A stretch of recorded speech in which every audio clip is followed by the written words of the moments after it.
Hello and welcome to episode 79 of the Critical Twits gaming podcast. Today we're going to be talking about upcoming tabletop RPG game Mutant, Mechatron, Rise of the Robots.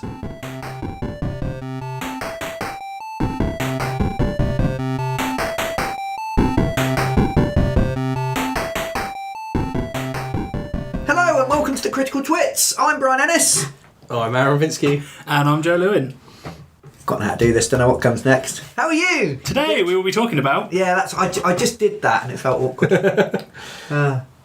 Today we're going to be talking about upcoming tabletop role-playing game Mutant, Mechatron, Rise of the Robots. A nice succinct title that gets really to the point. It's not a massive mouthful. It sounds like an EDM band. Did anyone play Rise of the Robots? I was going to talk about this. Yeah. So before we get into mocking the name, sadly, the game it's a Mutant game. We've talked about Mutant Year Zero and Mutant Gen Lab Alpha before. Yep. This is another standalone add-on, continuing with the same basic rule system with some tweaks.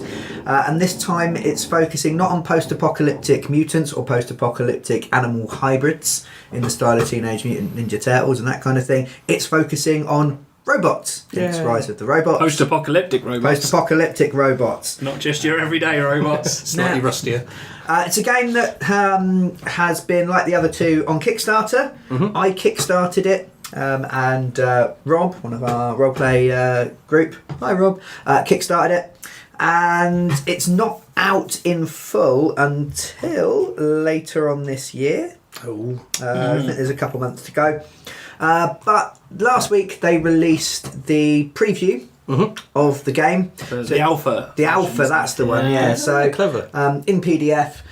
Now, they've done this for the others. I get slightly grumpy because they say, if you spot any spelling mistakes, let us know. Yeah, I'm like, pay a fucking copywriter to do that job. In all fairness, Rob has been on the forums and has posted hundreds of spelling mistakes and wasn't halfway through. Yeah. Now the thing is, I've read it and there weren't enough to put me off. So it can't be that bad. No, it's to a good quality before we make it sound like they're doing terrible things. Oh yeah, their stuff is good and sounds good and everything else. But obviously, in these very early stages, it's going to have errors in it. Yeah. But it was really good for us because we got to basically have a read through, a look at the setting, a sort of a preview in advance. But it also comes with a mini adventure for you to play. Oh, cool. So we got to play the game in advance. So anything that we talk about isn't final. Mm-hmm. It's not a final version of the game. It's not been finalised. It's not been finished off.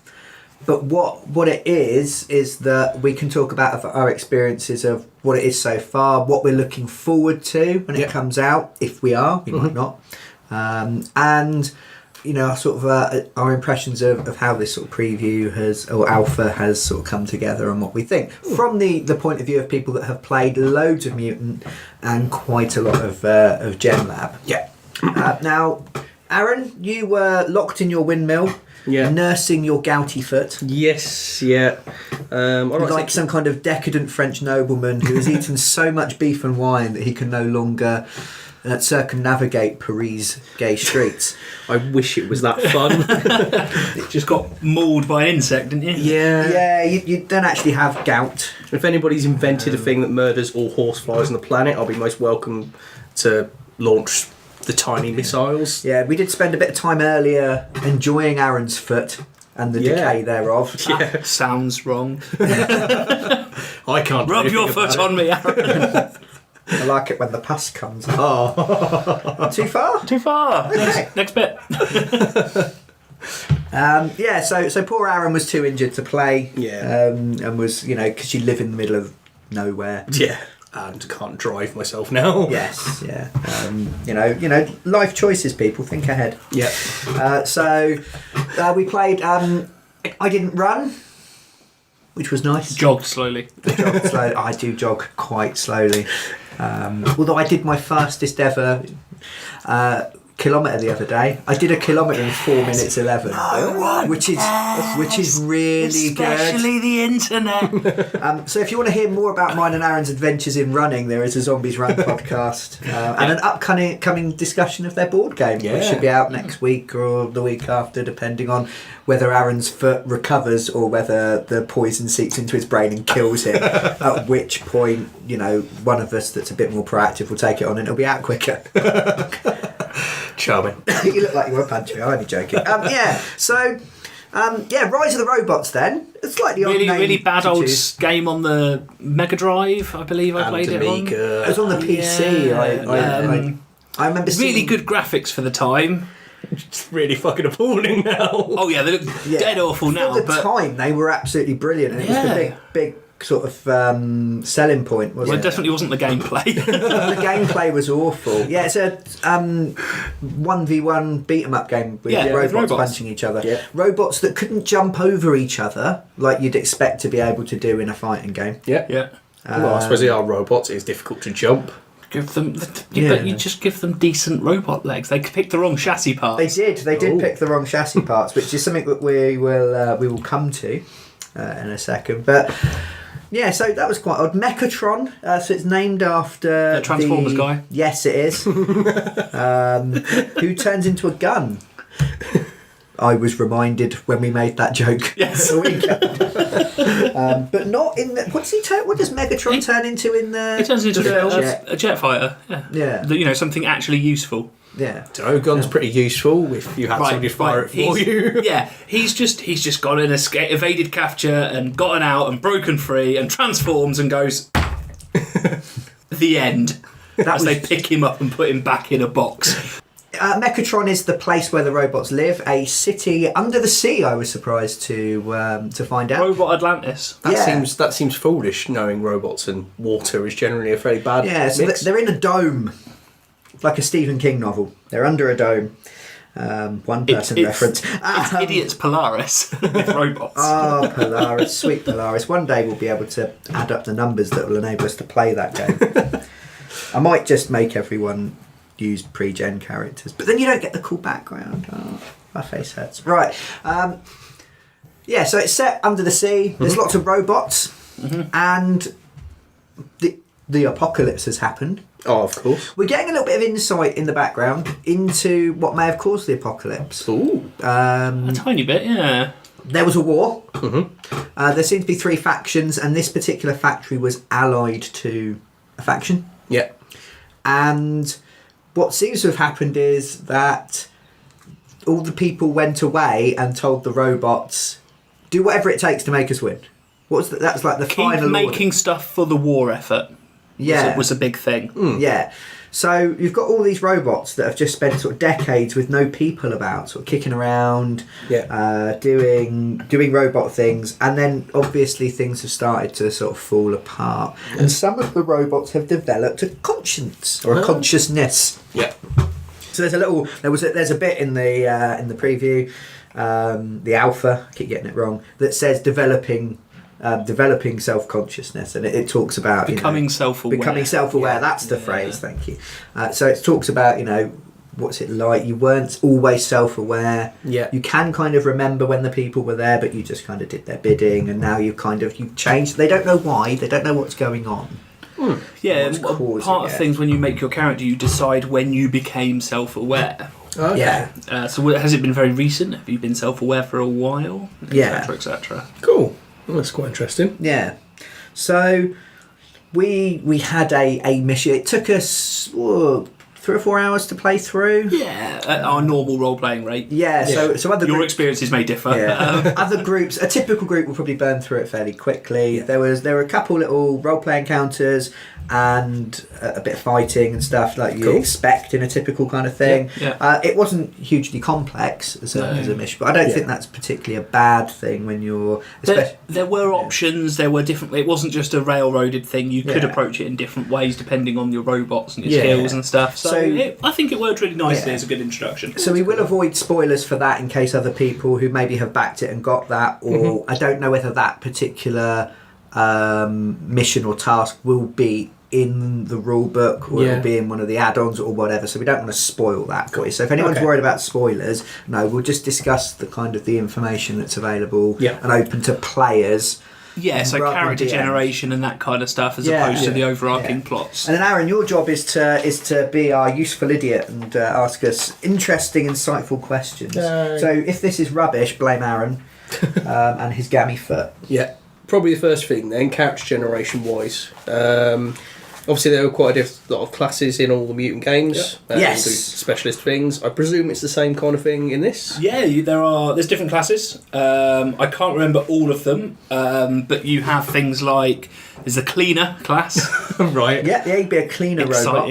I'm actually really excited to get a cleaner robot in a mutant, core mutant, because they look really useful. Okay. It's rubbish as a robot, Yeah. but in Mutant, it allows you to decontaminate an entire mile square. What? From rot. Yeah. So good. So anyone who's been following our misadventures or has played Mutant Year Zero, rot, and Gen Lab Alpha as well, rot is radiation, is what they call radiation, and it can be really, really horrible. It can really ruin your day, and it's everywhere. You do things like what my foot is like.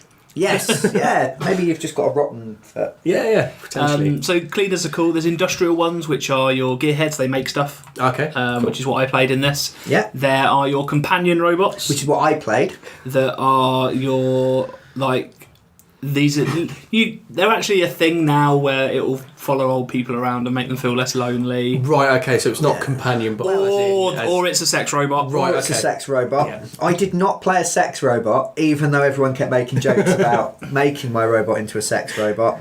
I played a child's toy robot that was there to keep the child of some rich privileged person company, but also to bodyguard it. So it has a combat protocol. I decided it had. Yeah. If the child is threatened, and it's shaped like a unicorn, because fuck it.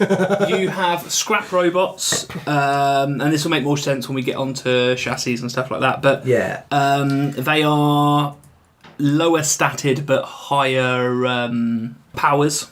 Yeah, basically they've got more powers but less stats. As there's always that playoff in these games. So they are made of scrap. They are. Yeah, they're a bit they're the lowest on the ladder of hierarchies and all that kind of stuff. You've got your protocol droids, like literally C-3PO. It's used to talk to people. There's the ones that organise what's going on. I can't remember what they were called, but the ones that will go, right, if we're going to go and do this mission, you do this, you do this, you do this, you do this. The planners. There's battle droids. Obviously. Yeah. There's gonna be which our other robot in our group, so three of us, was a battle droid. Yeah. That has a ability that sounds a bit okay, but is actually amazing.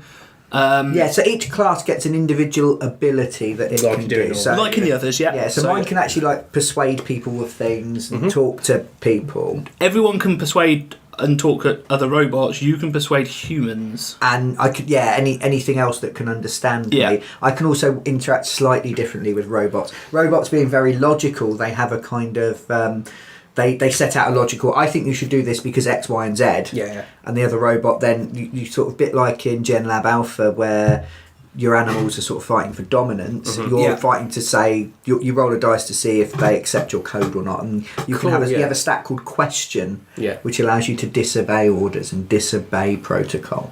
Okay. So it's kind of almost like to me, it's almost a measure of how self-aware you are, or how strong your personality has become. Yeah, which I thought was interesting. Yeah, whereas. Yeah, the companion almost gets that link to the other types of other types of characters and what other other races and similar, I suppose. Races being kind of the right term for it. Stat wise then, I take, is it run the same stat system then where you've got 4 main stats? Yes. You have servos, which is strength. Yeah. Stability, which is your agility, dexterity, whatever's. You have processor. Brain power. Yep. Yeah. And network. Okay, so your ability to talk to other people. Yeah. Okay. And understand, and they fit into the same way. So with servos, you will have fight, force, and endure. Yeah. Some of these are like fight. Melee isn't melee; it's assault. Yeah. Yeah. Endure is overload.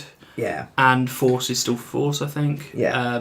Etc. Etc. Yeah. Okay. So you've got 3 skills that mostly copy across to the other versions of the game. Not quite, slightly different. You've got your interact and your question, which are your interact is you must do what I say because of logic sequence B.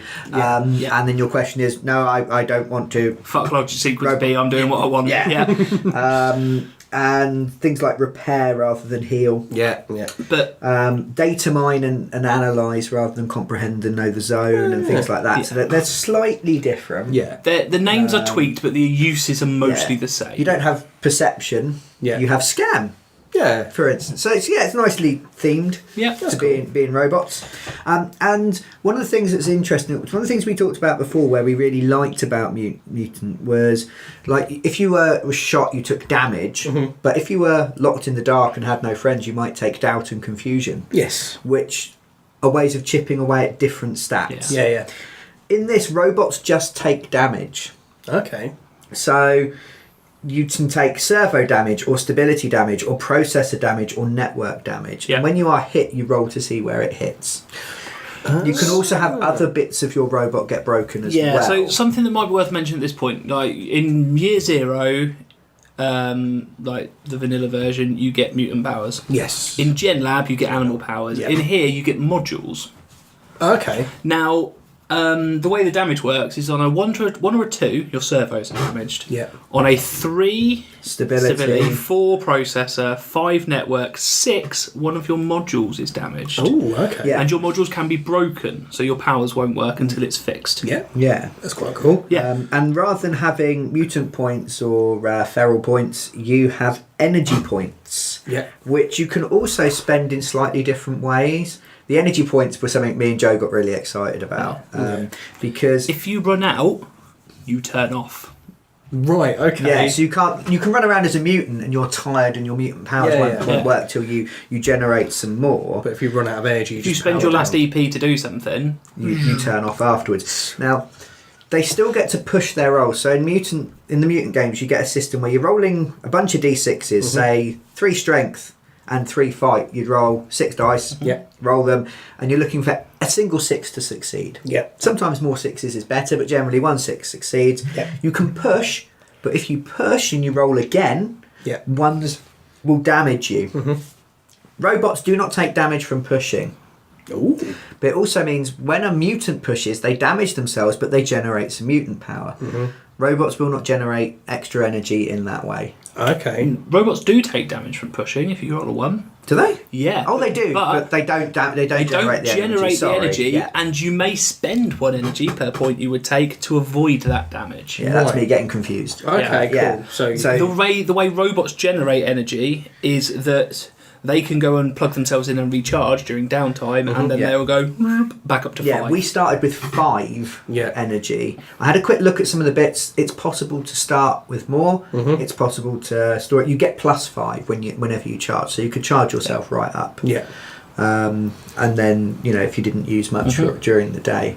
They can also suck on batteries and things, plug themselves in and drain a battery. Drain an E-pack for D6 extra energy points. Cool. And as I did at one point, you can plug into each other and give each other energy points. So our battle droid was badly hurt, so I plugged in and gave her some energy points. So she could repair herself using her little module she's got. Yeah. Other thing is, if you have a virus and you transfer energy to someone, there is a chance you will transfer a virus to them too. So the virus is in this. That's quite cool. Yeah. And the virus, again, we haven't seen the whole background, haven't seen everything that's going on, but the viruses seem like they could be kind of key and an integral part of the campaign that will be included and what they're expecting to happen. Yeah, I mean, one of the things that you do as a character is you're part of an error eradication unit. Yes. Robots that aren't really doing what they're told are errors. You go set them on fire. Yeah, well, I kept telling people they were erroneous, which I enjoyed a lot. It was fun. Yeah, that's pretty cool. Yeah, it felt a little bit like we've talked before. We've recorded a video. It'll be out at some point soon. Talking about the new version of Paranoia. Yeah. And it felt like that. The was it? It wasn't GLaDOS because that's from Portal. Is it NODOS? No disk operating system. System Shock. Well, it's Nodos is the name of the intelligence, I suppose, that runs the city. Okay. It's No Discernible Operating System, I believe, is the acronym. Yeah. So, and that has tasked you. We stood. It's like you stand around for a few months until you're assigned your first mission. Like, but yeah, you're sent like the troubleshooters in Paranoia. You're sent to go and deal with problems and errors. So you're there to fix the errors. Yeah. So it's like it seems to perceive the city as like a big giant computer that's working or a big machine, and then your job is to go and fix bits of the machine that aren't working. Which makes sense, yeah. Which is quite good. Now the other part, there's two more parts to the character creation that are quite interesting. So instead of you get abilities, and you've got some that are keyed into your class, and you get one to start with. So my unicorn robot was also an infiltrator, which meant that it could suss out social relationships and things. So I thought I like the idea of it being present with the child, but also maybe going along, it's a society function, and the robot's just harmlessly sitting in the corner, and then Daddy comes over and goes, "What's going on?" You go, "Oh well, the president doesn't like the prime minister, and if you mock the minister of finance's shoes, she'll probably cry." And or being able to the kid is playing, and then all of the little robots or big robots are stood round going, "That kid's the bully. That kid's," and knowing that kind of thing. So I took that. What did you take? What as my special skill feat thing? Yeah. When I roll to make something, I get to make D6 of them. Cool. So if I went, "I've made us a gun," I could then roll a dice and go, "I've made us 5 guns the same." Yes. Which I thought was really cool. Very, very good. So a walking 3D printer. That's quite cool. As Rob said, I don't know why you'd ever need to make D6 rafts, but we did have an kind of individual sink a fire engine once, so that might be useful. Yes. But it was a really nice, they seem like a proper buff on what you're already doing. If you talk, the Battle Droid one was amazing. What was the Battle Droid one? So Tash was playing the Battle Droid and could go bang, and she had robot anatomy programmed into her. Yeah. So she gets to pick where the damage goes. Right, so everybody else is randomised, but she's specific. I'm hitting that bit. Yeah. Oh yeah, that was horrible. Which means you could go modules. Actually, why we weren't doing that? Yeah, bang. Bang, all of your modules are dead because each one takes a point of damage. So I've done 4 damage. So good. Or just going, it's a big hulky thing, I'll shoot its servos out. Yeah. But you don't, unlike in other Mutant, again with damage, I don't think we mentioned that if your servos go down to 0, you're not dead or injured. Okay. You just stop because your servos freeze up. Yeah, you can't move. Right. Stability does the same thing. Yeah. Processor goes down to 0. You can only talk in negative, affirmative, left, up. So you can still green. function, but you just Everything else works. You just can't do that. Yeah. Networking does something else to you. Yeah. And if all of your points are reduced to 0, you are dead. Right. Okay. So There's no critical hit system. Yeah. Like where you go, you've been reduced to 0 strength. You have been paralysed. So I could actually play a game and not have every single one of my characters paralysed. Yeah, that'd be. Well, I mean, your servos get disappointing for shot us. out constantly, so we could just leave you rotting in a Just corner. one servo point always. Yeah. The modules were quite interesting. So Yes. I had a jetpack. You had a jetpack. Yeah. Okay, so robots can jump. There you go, Rise of the Robots, you should learn. Exactly. Yeah, you had a jetpack. There was a wire system that I thought was really cool, which I might have taken instead of the jetpack, that basically meant you could go ka-chunk and attach to things, and you could pull something your own weight sort of thing. You could also use it to repel or get up and down stuff, or to lower other people down. Yeah. So that sort of thing's kind of cool. There was a grenade launcher. The grenade launcher looked absolutely amazing. You spend an energy point, you make a grenade and fire it at something. Or a smoke grenade and use it to run away. Yeah. There's a mining drill, which I took as well. Yeah. Seemed cool. Yeah. There was a chainsaw. There's a chainsaw. There's some other weaponry one. I took a medical unit because I thought, if the child hurts itself, we can look after it. And I also took an interrogation module, which basically allowed me to torture people and get information out of them by spending energy points.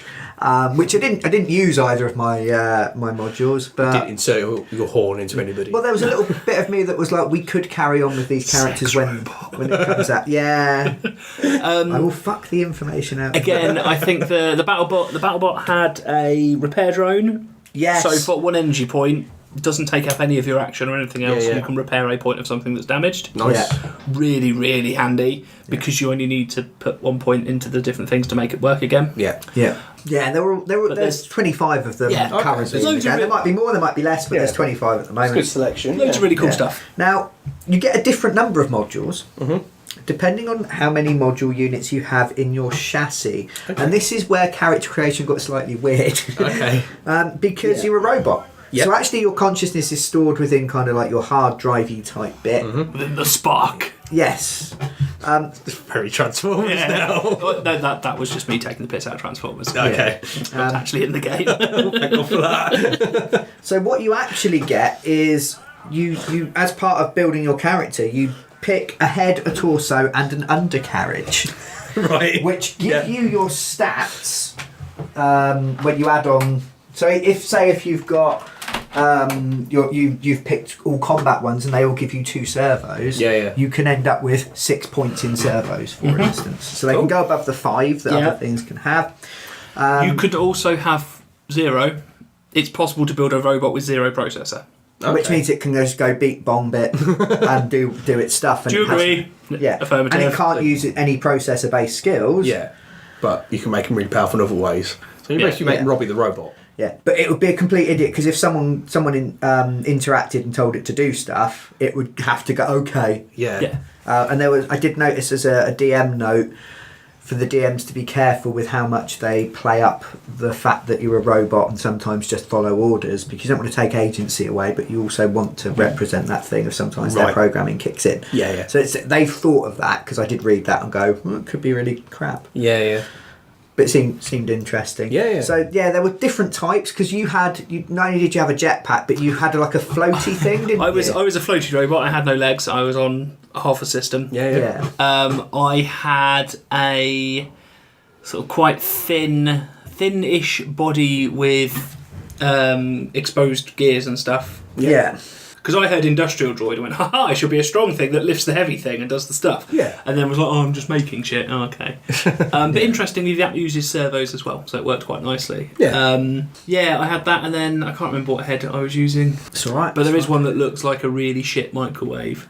Yes. You can make the most ridiculous looking robot ever. So on the back of the cards, we didn't print them out. We just wrote the bits down. But with the game, we'll get the cards, and on the back, rather than having a logo, it has a picture of that component. Yeah. So you can pick your things. You've got the rules on one side, then you can flip it over and put your robot together and see what they look like. Oh, that's a nice little touch. Yeah. Very nice. Yeah, so I went with the companion robots. There seem to be certain ones that were kind of suited for different classes. Yeah, So I picked the human-like body and legs, but I was like, I just walk around on all 4s.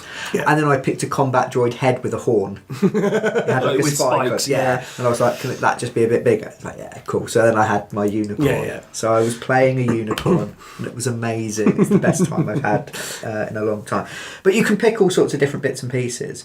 They all have armour as well, so anyone who's played Mutant knows that armour is really good. We all ended up with about 6 points of armour. You had 6. I had 6. I had 6. Tash had 9. Yeah, that was it. And because that is all based on your chassis decisions as well. Yeah. So the amount of armour and the number of modules you can have are based on it. So it's what I was talking about scrap robots earlier. Yeah. If you've got a full scrap body, you can start with 6 modules. Cool. So you've got. But your stats, your stats will be are lower shit. because there's an element of sort of compromise where you'd be like, I want a heavily armoured combat body but it doesn't have any modules, but it is really tough. Or I'd have a slightly weaker body with a space for something else. Like you would do in the mutant games. Like, I want more mutant powers, but it means I'm really You gain a feeble. mutant power, you lose a stat. Yeah. So it works very similar. When we figured out you ended up with around 14 stats and 2 modules was about roughly average, Yeah. if you're trying to balance the character. Yeah. The really cool thing about this is you might come across a robot that's got a really cool head. Yeah. You could defeat that robot in combat, rip your head off, and swap them over, and then carry on. And it would change your stats. Okay. And it would change the amount of modules that you've got. You can rip modules off. So we cannibalised a robot we fought We against. stole a stun baton, a chainsaw, and the head off a robot. Yeah, so we nicked some really good... Potentially frowned upon, but we were like... yeah, so we took some stuff. Yeah. But if you don't have enough slots, then it was kind of, okay, I'm going to take something off and store it. Yeah. They say that there's a trade in modules. So someone will give you 5 energy. Your energy is your currency as well. Yeah. Okay, so instead of bullets... So a robot might... 0. Yeah, a robot might really want your module and offer you 5 energy points for it, and then you give them the thing. Yeah, that's nice. Yeah. So there's like a little trade in it. It's quite cool. I mean, there's bits that I can't decide if I think the energy being linked to loads of different things is amazing or potentially a downside. But that isn't going to be able to be figured out until you've played it for a while. Yeah, and sort of got into situations where you're using lots of bits and pieces. I think there'd be people would be trying to load up on loading up on healing potions in a game of Pathfinder. You'd be trying to load up batteries. on because someone started with a battery, didn't they? 2 of us did. Me and Ash both did. You started with batteries. You started with weaponry as well. No, I started with a power tool and a laser welder. I could use the laser welder in combat. I kept trying to push it in someone's eye. Yeah, and Tash started with loads of weapons. The battle droid started with loads of weapons, and I started and a vibro knife. I believe I started with some chewing gum. Yep. Genuinely. Yeah, that's what Brian got to start with. Which you can use to give a bonus to fixing robots because you can stick bits of them together with it. And also, it tastes nice and makes humans happy. This is why I had some. Yeah. But obviously you need a mastication droid in order to use it properly. I chewed some of it at one point. Okay. Because I had like a jaw on the head. But there wasn't much water to do it with. So that was quite interesting. I like that. I like the idea of you could be, if you're playing this maybe like a higher level campaign kind of level where you've been playing for a while, it's like we've been given a combat mission, everyone put on their combat robot suits, we're going to go talk to people, put on your diplomatic robot suits. It takes a repair roll to successfully attach the new module or weapon or whatever to you, because you can, with weapons as well, you can have a laser pistol or you can mount the laser pistol on your chassis, so you can't be disarmed of it. Yeah. If you try and mount a laser pistol or any weapon onto yourself and the repair roll is a failure, the weapon is destroyed. Ooh, okay. Yeah. So there's break yourself. It's a very cool thing that might go horribly wrong. Yeah. That's very typically Mutant. Here's something shiny, but we're going to give you punishment for doing wrong things with it. Here's a potential sort of. It means sort of downside. Colin can have guns that he can't lose that'll make him very happy. Yeah. But he's still going to be big fear of magnets, though. Even more so, probably. Yeah. So it's quite good so far. I enjoyed the game. Yep. Had fun. I enjoyed making characters.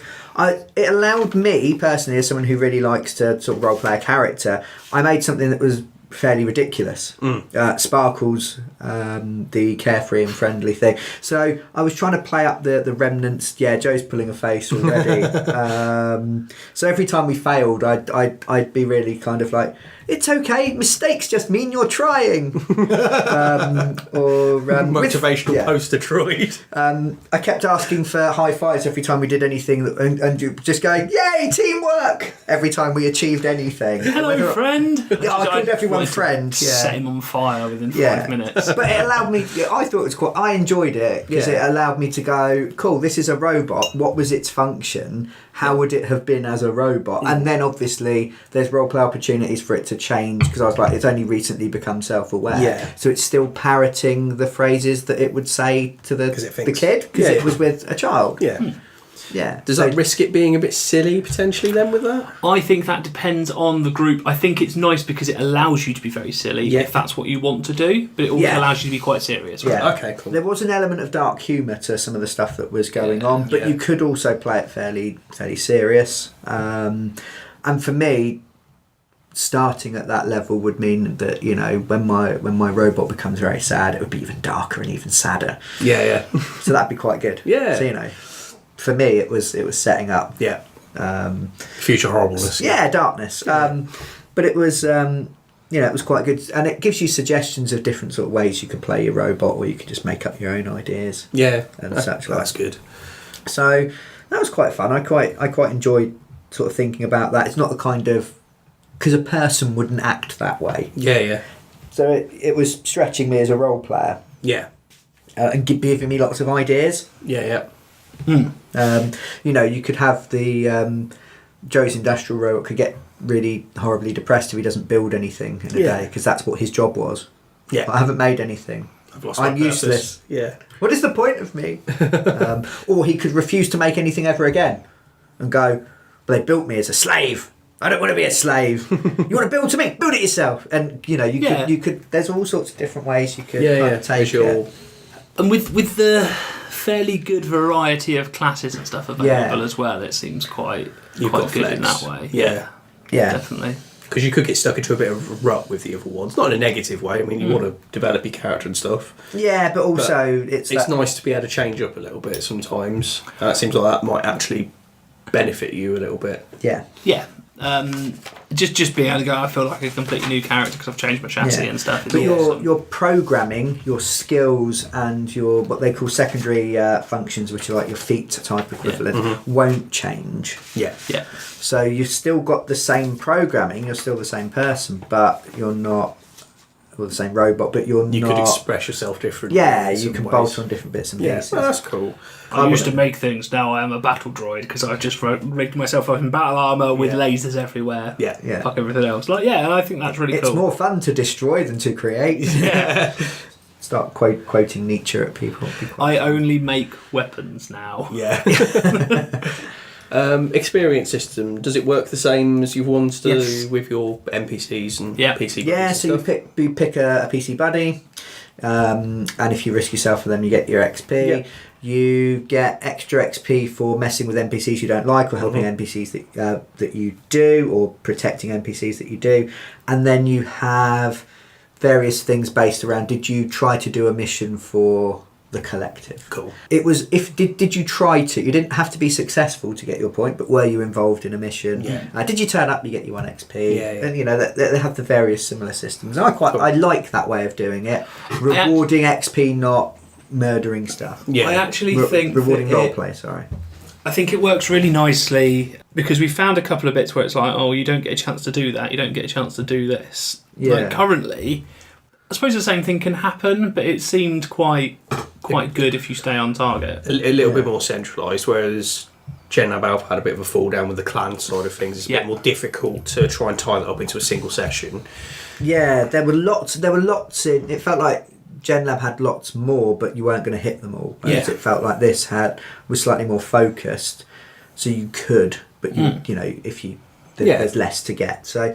I like that. As I said, it's a really good way of rewarding role play. It's not, did you kill the monster? Have some. You've learnt something because you stabbed a thing. Yeah. It's like, did you help your friends? Yeah. Did you try to contribute to the good of the society that you're in? Did you? Did you allow your personal grudge against so and so to make you do something really dumb? Because it helps push you towards making those role play kind of decisions where you're like, oh, I really don't like that guy, but he's really, really powerful. But go on, I'm going to set his mum on fire when he's not looking. Which is not so bad if she's a robot. Well, no, that's fine. Yeah, just melts a bit. Just nice. Do robots have mums? It's a philosophical. Is that possibly? But that means Joe's character is mum to every gun he creates potentially. Yeah. Is it AI? Where that's the one with the child robot, isn't it? Does it think of it? The person that created it, is it parents? They're generally the creators, aren't they? Because it calls mummy. Because the big thing with its mummy, isn't it? It thinks it's a child. Family, it thinks it's part of the family, so it considers that its mum, and then realises that isn't real, so it starts thinking the creators must be its parents and tries to find that out. Yeah. There is that thing with AI, wanting to know who made you. And you still have a big dream, so you can factor those kinds of things in. What was your big dream? I wanted to essentially abolish the hierarchy system and have everyone's view count the same. Okay. Ooh. So kind of hippie anarchist robot. Whereas my robot wanted to find a new special little friend to look after.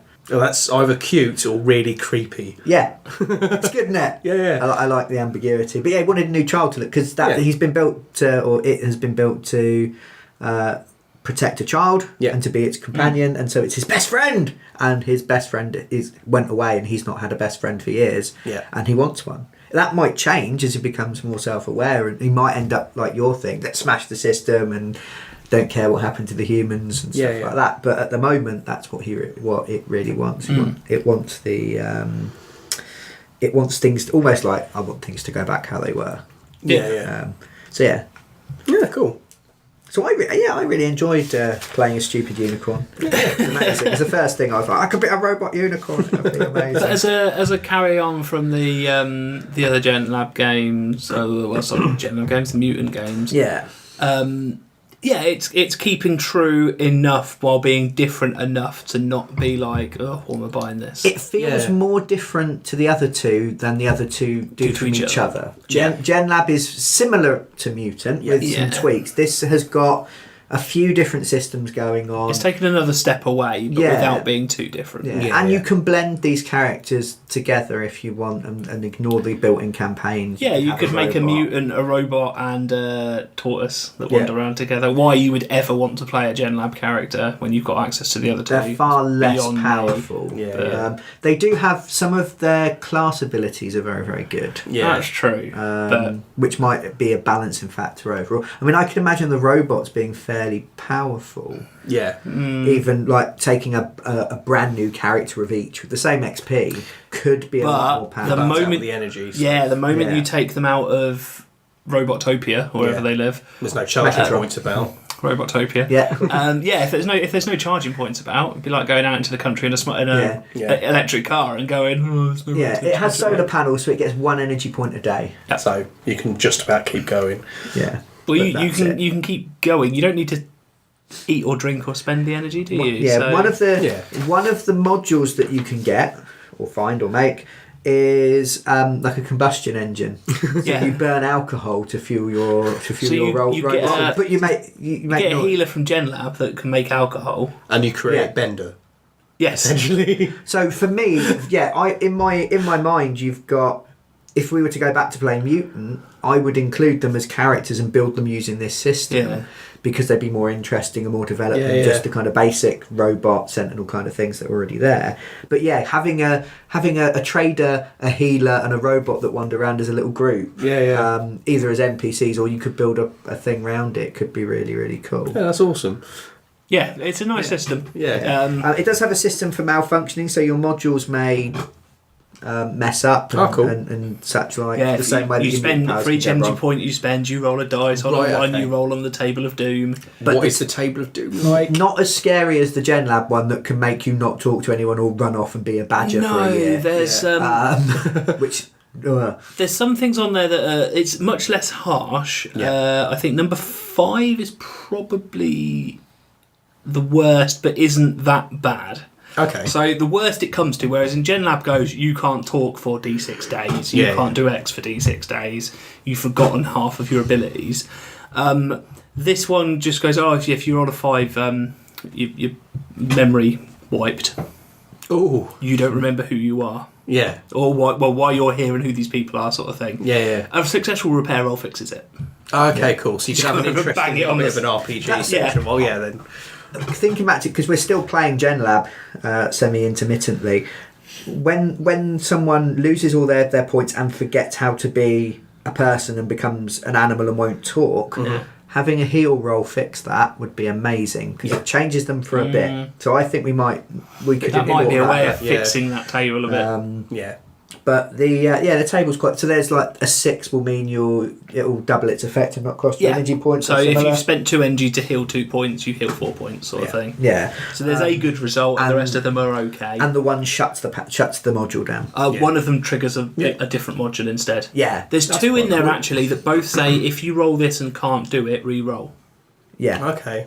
Well, I like the idea of triggering the wrong module. So I'm bending over my tiny child. He's hurt. He's fallen over, and I accidentally trigger my interrogator unit and scoop out an eyeball and ask him where the commies are. Scoop out an eyeball and then go, where does it hurt? Could be mildly amusing. So everything will be fine. Lay still. Yeah. Or Joe's got some kind of repair-based module and then accidentally shoots himself with his grenade launcher. There could be all sorts of funny things. Yeah, if you were to have that combination. So again, there's odd things happening there. I quite liked. There was kind of a slight sort of sadness. There's a slight silly because you're playing robots, so you're meeting a lot of people that are like, no, affirmative, nah, and that kind of thing. Yeah. There's it's kind of everything's falling apart, which is a big key thing in Mutant. And it just felt sort of slightly sad, like these robots were kind of bumbling around with no clue of what they were doing or why they were there, and you've got to try and find your own purpose. So it's kind of a quite good melancholy side to it, which I think would be fun to explore. Yeah, I was going to say the other Mutant games, it's more about immediate disaster happening around survival. Yeah, whereas that seems like a more personal breakdown, essentially. Yeah, that's quite well, nice. because not all the robots are self-aware. Yeah. So this thing looks just like me. It's got the same modules as me. We were probably on the factory line next to each other, but I'm me and it's just an object. Yeah. There could be some really odd things with that. Do you start regarding self-aware robots as better or do all robot lives matter? There could be potential for all sorts. And I think that's really nice. And I'm looking forward to the campaign. See what they do with it, because the campaigns have been quite good so far. Even if every time I gave you plot items for Mutant Year Zero, you would immediately set them on fire, drop them in a vat full of sentient evil worm monsters, or one of them drowned, I think. It was dropped in the river. So you had all the. They're always attached to a character when these things happen. Colin. Why you guys give things to Colin? Because he plays the characters at Hordes all the time, so we have to, because it's role playing. So the only thing that got me, I enjoyed our sort of 4 hours with the game. It took us longer to make characters because there's so many more options and you're trying to balance different things. Well, also there's a deck of heads, and so you're kind of going, cool. Well, this is probably better for you, but I'd like it if you're not going to use it. And because everyone has to use different ones. Cool. Yeah, you're all slightly different, but we did that together. We kind of passed it around, and you were going, "Oh, I think that'd be a good one for the battle droid. What do you think of that?" But if you're not going to use it, I'll have it because it works well with the stats I want. Yeah. Whereas I want that one because it's got a spike that could be my horn. But the combat, we had a combat, and it took a long time because in a mutant, combat's quite fast, quite quick, because you've only got 4 or 5 hit points essentially on your sort of strength damage before you're taken out. Or someone might try to fatigue you by zapping you with a taser or choking you with gas grenades or whatever, and you can't take much punishment, so it tends to be quite brutal and quick. In this, we had 14 points of health, plus our modules, and so we were fighting something and we kept hitting it in the processor and the network. We've all got armor as well, so I got hit a couple times and it just bounced off. Right, okay. And it was the combat was slower. Now it does say in the game that you shouldn't go around beating up other robots and attacking things. That's considered the line of last resort. So it would be interesting to see how that works, but robot versus robot combat seems to take quite a long time, which might slow things down a little bit. Or it becomes more of a heavy role play session rather than a combat, because you're avoiding which is why I think you want to be going out into the zone a little bit every now and again with the robots. Murder some zone beasts that you can kill really quickly. Because you get to feel cool and powerful and have a fun combat, but you're not kind of thinking, oh Jesus Christ, this just won't die. No, that's cool. So it's quite interesting. You say that though, like you look at the last big fight we had in Gen Lab, where my character single-handedly took down a walker. That was scary, that was. Yeah. Scary. Unfortunately, the entire battlefield was covered in smoke and no one saw it. Yeah, pretty much. He went, I did a thing! Really? Because it was, I flew to the moon and back, essentially, was what your character was. Yeah, because this is like... We rarely even see these, let alone fight them. I'll just run underneath and smack it a bunch of times. It works really well. It's mildly funny because your character wants to be recognised as our greatest fighter, and we know one saw you do what would have genuinely made you go, I tick that box, I'm done, I've achieved my big dream. I really enjoyed it. I'm really looking forward to when it comes out properly, we'll probably do like an unboxing. I quite like doing those, they're fun. We did unbox various other bits and pieces from the game, so you can see Gen Lab being unboxed at the link now on YouTube. There you go, it should appear if I've done my job correctly. And I'm interested. It seems different enough to kind of reignite that spark of that there's that possibility there. That playing as much fun as we've had with Mutant and Gen Lab, we've played loads of it. I mean we do need a break. But we've got things to play in the meantime, and then we'll probably jump into this. Slightly refreshed. I can see lots of potential there for sort of very character based, which is odd when you think the most character based potential in the system actually being the robots. It's slightly odd. Not that there's a lack of that elsewhere, but this one seems very much focused on you and your journey, because it's saying you've woken up and you've become self-aware. What are you going to make of this? Well, your timescale's different as well, because you're not just like dying of old age or anything else, are you? So we need food. It's like if we stay in the bit we're in, we can just keep recharging. So you might end up with more of an episodic kind of campaign where it's like 6 months later, this thing occurred, so you all went to deal with it. Because for robots, that 6 months is nothing. And you don't need to go, how did you survive the winter? Because there's no food. I plugged myself in. I was just in my socket, gently warming myself. So it's interesting. I did enjoy making the character. I did enjoy running around and being slightly ridiculous and overplaying possibly the idea of being a robot. It was a nice sort of change of perspective. And the system seems interesting as well. The kind of slight tweaks. It's familiar, but with, as I said, that possibility. So, because overall it has been a really positive thing. Like, Modifius make good stuff. What do you think about the idea of giving out the alpha before the book comes out? Only to sort of Kickstarter backers, but what did you make of that as an idea? I think that's really nice. It let us have a look at it. It let us do this. I mean, some people might look at it and go, "Oh my god, I thought I've spent money on this," but hopefully not. No, it has the same high production values. The art's brilliant. Oh and that's at this level. Right, this is again the alpha version. I think it's a really good thing. I think it'd be nice. It's almost like a demo copy. It helps you keep invested, because it's the thing with Kickstarter. You put money towards something, then it's months or years sometimes before you get anything. It's nice to. With Gen Lab, they sent it out, and I went, I'm not interested in that. It'll be full of spoilers. I want the thing. And then this time they've done it, and we said, "Oh, we'll give it a try." And I was like, "Yeah, okay." Actually, it's made me more excited for it coming out. I want my thing, I want my toy. But now I'm going, I want to play that. I'm excited to play this particular game when it comes out. I think it's really sort of enthused me about it. It's a good idea. And I think it's really nice to be able to do it with something like this. Like, because with the board game, you can't go, we'll send out the... you can play setup with the board game, and that's all you can do. Or like going, we're doing Spartacus. We'll let you do the just the pit fighting, none of the politics around it, or anything like that. Sometimes you get like print and play sent out, and that kind of thing. But if I wanted to print my own stuff, I'd work in reprographics. I wouldn't be a normal person with a different job. Never have to spend money on Guild Ball. That's a good point. Print out the cardboard ones. Lick their face. Stick them to some plastic card. Job done.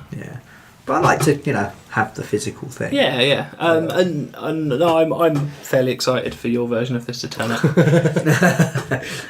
Cool. Any questions? Anything? No, I think that's pretty very thoroughly covered it, and I'm excited to.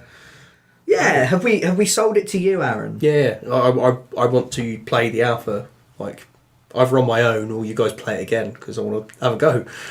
I'll ping you the thing because you were talking about DMing for a group. It's like for the first time. Yeah. It could be a really cool thing to do with other people, and you know could the build mutant system really well enough to. Yeah, and you can build the characters for people. So you can say, "What do you want to do?" Right, you want this. If you fancy it, print it all out, stick all the cards together. Yeah. Back. Yeah. You can print the cards. They've given the cards as printable ones. Cool. That could work. That'd be fun. But I'd happily play it again. Yeah. That's a very good sign for a teaser film. Because I'd play something completely different. Yeah. And I would deliberately do different things to what we did last time just to see where it takes us. So it might annoy you slightly as a new DM because we're doing torpedo tubes. Yeah. There were a couple little bits we didn't explore and we didn't really get into that were like almost like little hints or little clues dropped, but we decided to do X instead of Y. Yeah. And now going, oh, actually, could be cool. Awesome. So yeah, excellent. Right, so that was episode 79 of the Critical Twits Gaming Podcast. The best podcast in the world? Yeah. Yeah, definitely. Yeah. Cool. Is that our slogan? We never had a slogan, did we? No. If you'd like to suggest a slogan to us, tagline. Critical Twits Gaming Podcast. We talk bollocks at the end of each one. Yeah, that's good. That's good. That could be our unique selling point, our USP. Features and benefits, people. Put my salesman hat back on. It was dusty and covered in moths. So we talk about roleplay games. Yep. We talk about Malifaux, the tabletop miniatures game, or steampunky Victorian horror. We talk about Netrunner, the cyberpunk. We just like punk things, don't we? We do, yeah. The cyberpunk hacking and or oppressively murdering people futuristic card game. Yeah. We talk about board games. And occasionally we release stuff on video games. Generally like weird video games that you aren't going to see advertised on the telly. Yeah. Because those ones are crap, really. Kind of bored of them. If I never play Call of Duty again in my entire life, it will be too soon. Yeah. There's still good AAA games coming out, but there's not that many of them. Yeah. So I think it's nice to occasionally go, we found something weird or something different or something that people don't know about and do that. So if any of that sounds good, then you can subscribe. If you've enjoyed what we've done, you can like it and then other people magically find out about our podcast. And that's good for us. It's good for you as well because it helps us, motivate ourselves. What's going on down there? So I'm just checking to make sure my foot hasn't actually exploded. Okay, yeah, you were looking downwards with a quizzical expression. Yeah. I thought the rot has made the pressure build up even further in my foot. So I am genuinely scared I might need to replace it with another one. Excellent. Well, if it was in Mutant Mechatron Rise of the Robots, you could get a new undercarriage and be fixed. Perfect. So get you some sort of hover system. Yeah. Yes. That is. We could do it in real life. Just fetch him a wheelchair. Right, yeah. He's a cyborg. So that's enough discussion of Aaron's mucky undercarriage. I've been Brian Ennis. I've been Aaron Vinsky. And I've been Joe Lewin. And hopefully we'll see you again soon. Goodbye. Bye.